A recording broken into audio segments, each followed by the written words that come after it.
સેવાવીર ન્યૂઝમાં આપનું હાર્દિક સ્વાગત છે। તારીખ 11/8/2024ના રોજ આંકલાવ શહેર અને આંકલાવ તાલુકાના સ્વામી વિવેકાનંદ ગુજરાત રાજ્ય બોર્ડ દ્વારા આંકલાવ શહેર ખાતે શહેરના મેઇન ગેટ પર આવેલા સરદાર પટેલ અને મહારાણા પ્રતાપની પ્રતિમા અને ઇન્દિરા કોલોની વિસ્તારમાં બાબા સાહેબ આંબેડકરની પ્રતિમા સાફ સફાઈ કરવામાં આવી અને હાર અને પુષ્પ અર્પણ કરવામાં આવ્યા।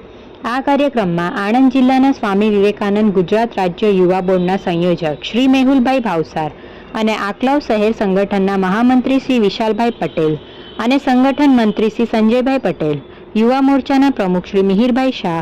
આંકલાવ શહેરના યુવક બોર્ડના સંયોજક શ્રી ભાવિકભાઈ પટેલ તથા તાલુકાના સંયોજક શ્રી રાજદીપસિંહ સોલંકી તથા શ્રી વનરાજભાઈ ઠાકોર, શહેર ઉપપ્રમુખ શ્રી ઉર્મિલાબેન પંચાલ, મંત્રી શ્રીમતી અમિતાબેન શાહ, શ્રીમતી નાંદુબેન ગોહિલ, શ્રીમતી પન્નાબેન સોલંકી, તાલુકા મહિલા મોરચાના પ્રમુખ શ્રીમતી કોકિલાબેન પટેલ, શહેર મહિલા મોરચાના મહામંત્રી શ્રીમતી નીરુબેન દરજી, પૂર્વ તાલુકા પંચાયત સભ્ય શ્રીમતી મણિબેન મકવાણા, શહેર મહિલા મોરચા ઉપપ્રમુખ શ્રીમતી રશિકાબેન પટેલ, બક્ષીપંચ મોરચા ઉપપ્રમુખ શ્રી કમલેશભાઈ પ્રજાપતિ, યુવા મોરચાના શ્રી મિલનભાઈ પટેલ, શ્રી ભાવિનભાઈ સોલંકી, શ્રી નિપુણભાઈ શાહ અને સંગઠનના તમામ કાર્યકર્તા અને મહિલા મોરચાની તમામ બહેનો અને આંકલાવ તાલુકાની સંગઠનની મહિલા મોરચાની બહેનો કાર્યક્રમમાં ઉપસ્થિત રહ્યા હતા। રિપોર્ટર હિતેશ દરજી, આંકલાવ।